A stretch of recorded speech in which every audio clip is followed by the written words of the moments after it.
Praise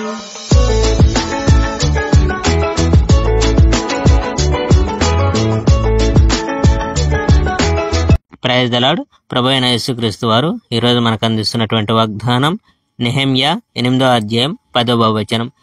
యెహోవా యందు ఆనందించుట వలన మీరు బలమొందుదురు. నెహెమ్యా 8వ అధ్యాయం 10వ వచనం.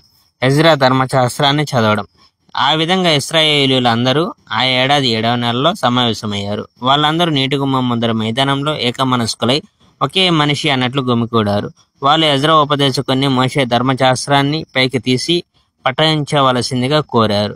ఇశ్రాయేలీయులకు యెహోవా ఇచ్చిన ధర్మశాస్త్రం అది. యాజకుడైన ఎజ్రా సమావేశమైన జనం ముందుకి ధర్మశాస్త్రాన్ని తెచ్చాడు. అది నెల మొదటి రోజు. అది ఏడాదిలో 7వ నెల. ఆ సమావేశంలో స్త్రీలు పురుషులు విని అర్థం చేసుకోగల వయస్సులో ఉన్నారు. ఎజ్రా ఉదయం నుంచి మిట్ట మధ్యాహ్నం వరకు ధర్మశాస్త్రాన్ని చదివాడు. నీటి గుమ్మం ఎదుట ఉన్న మైదానానికి ఎదురుగా నిలబడి ఎజ్రా స్త్రీలని పురుషుల్ని విని అర్థం చేసుకోగల వాళ్ళందరినీ ఉద్దేశించి చదివాడు. జనం అందరూ ధర్మశాస్త్ర గ్రంథం పట్ల భక్తి శ్రద్ధలతో విన్నారు. ఎజ్రా ఈ ప్రత్యేక సందర్భం కోసం నిర్మింపబడిన ఎత్తైన కొయ్య వేదిక మీద నిలబడ్డాడు. ఎజ్రా కుడి పక్కన మత్తిత్యా, షమా, అనాయా, ఊరియా, హిల్కియా, మయాషయాలు ఉన్నారు. ఎజ్రా ఎడమ పక్కన పెదాయా, మిషాయేలు, మల్కియా, హోషూము, హస్బద్దానా, జకరియా, మెషల్లాములు ఉన్నారు. అప్పుడు ఎజ్రా గ్రంథం విప్పాడు. ఎజ్రా ఎత్తైన వేదిక మీద నిలబడి ఉన్నందున జనులందరూ అతన్ని చూడగలుగుతున్నారు.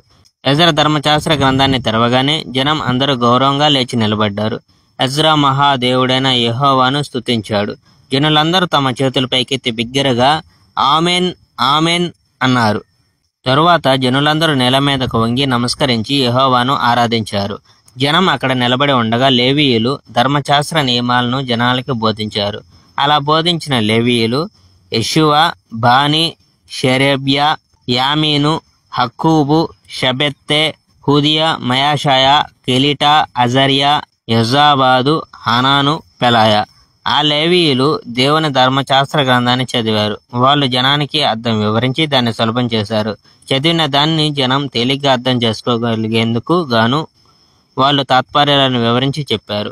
తర్వాత పాలనాధికారి నెహెమ్యా, యాజకుడగు ఉపదేశకుడైన ఎజ్రా జనానికి బోధిస్తున్న లేవీయులు మాట్లాడారు. వాళ్ళు, ఈరోజు మీ దేవుడని యెహోవాకు ప్రత్యేక దినం. మీరు విచారంగా ఉండకండి, ఏడవకండి అని చెప్పాడు.